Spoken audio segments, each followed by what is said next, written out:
60 और 70 का दशक कौन नहीं जानता।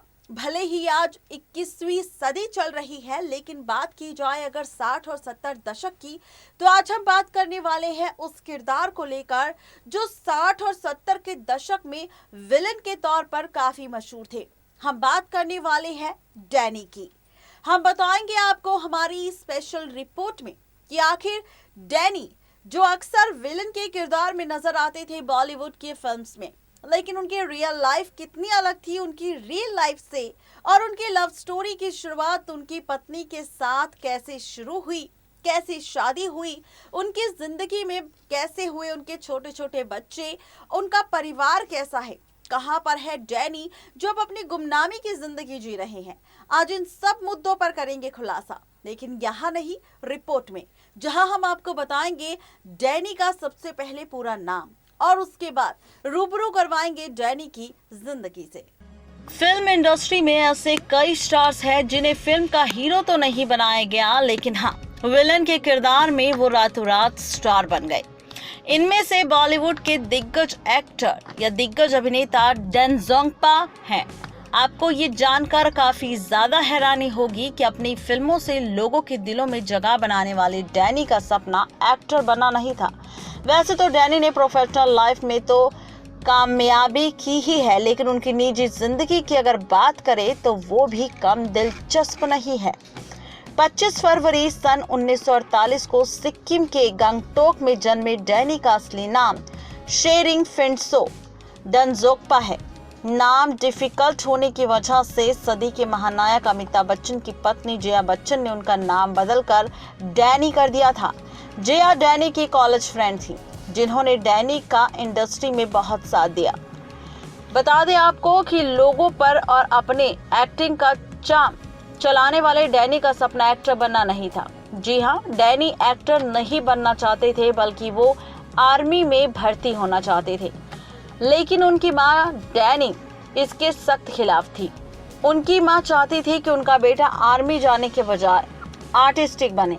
एक इंटरव्यू में डैनी ने इस बात का जिक्र किया था और कहा था कि आर्मी ज्वाइन करने से मना किए जाने के बाद मैंने FTII ज्वाइन किया, जहां म्यूजिक और सिंगिंग कोर्स का एक पार्ट था। उस वक्त मैंने देश के कई मशहूर सिंगर्स आशा भोसले, लता मंगेशकर, मोहम्मद रफ़ी और किशोर कुमार जैसे सिंगर्स के साथ गाना गाया था। इसके बाद मैं एक सिंगर बनना चाहता था, लेकिन बाद में मुझे पता चला कि म्यूजिक सिर्फ कोर्स का पार्ट था, कोर्स सिर्फ एक्टिंग के लिए बेस्ड था। फिर क्या था, डैनी ने सिंगिंग छोड़ एक्टिंग में अपना हाथ आजमाया। बता दें कि बौद्ध धर्म से ताल्लुक रखने वाले डैनी ने अपने करियर की शुरुआत फिल्म जरूरत से की थी।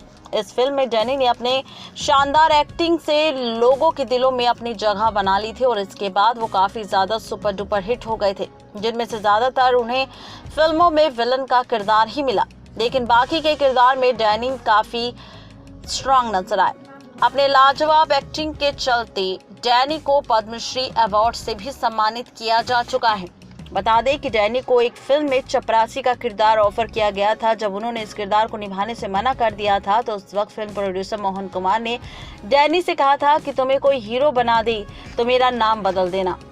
डैनी ने तो इंडस्ट्री में अपनी एक्टिंग को काफी ज्यादा जोर दिया, लेकिन प्रोड्यूसर साहब ने अपना नाम नहीं बदला। बता दें कि जीपी सिप्पी की फिल्म शोले में गब्बर सिंह का किरदार निभाने वाले अमजद खान को इस फिल्म ने रातों रात स्टार बना दिया था। इस फिल्म में गब्बर सिंह के कई डायलॉग्स आज भी लोगों की जुबान पर है। हालांकि गब्बर सिंह के किरदार के लिए मेकर्स की पहली पसंद अमजद खान नहीं बल्कि डैनी थे।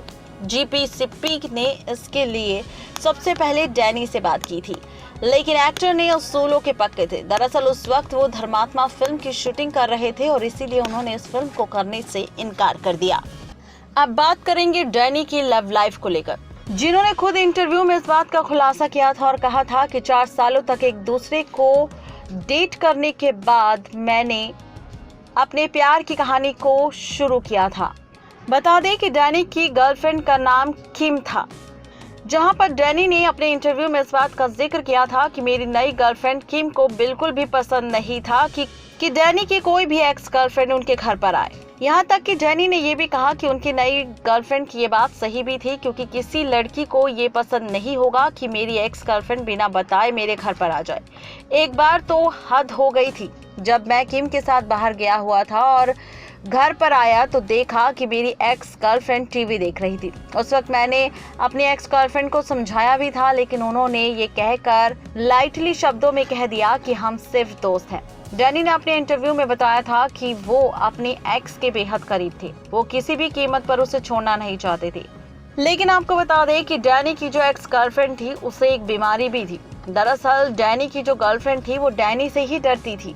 इसे लेकर डैनी ने खुद खुलासा किया था। डैनी ने कहा था कि उनके एक्स गर्लफ्रेंड थायराइड स्क्रीनोफीनिया जैसी बीमारी से लड़ रही थी, जिसकी वजह से वो अमिताभ बच्चन से डरती थी कि वो उनके साथ कुछ गलत करने वाले हैं। जबकि एक इंटरव्यू में अमिताभ बच्चन ने मेरी तारीफ की और मुझे अपना दोस्त बताया। तब मेरी एक्स गर्लफ्रेंड ने मुझे बिल्कुल मेरे से बात करना छोड़ दी और उनके घर पर आना भी छोड़ दिया। इसके बाद डैनी ने बॉलीवुड इंडस्ट्री में अपने अभिनय की छाप छोड़ने के बाद साल 1990 में सिक्किम की राजकुमारी गावा के साथ शादी कर ली। शादी के बाद उनके 2 बच्चे रिनजिंग डेनजोंगपा और पेमा डेनजोंगपा है। 73 साल की डैनी को हाल ही में कंगना रनौत की फिल्म मणिकर्णिका में आप सब ने देखा होगा। उन्होंने अपने करियर में करीब 190 फिल्में की हैं, जिनमें अग्निपथ, हम, अंदर बाहर, चुनौती, क्रांतिवीर, अंधा कानून, घातक और इंडियन जैसी सुपरहिट फिल्म शामिल हैं। वैसे डैनी इस उम्र में भी एक्टिंग से लोगों को दीवाना कर देते हैं।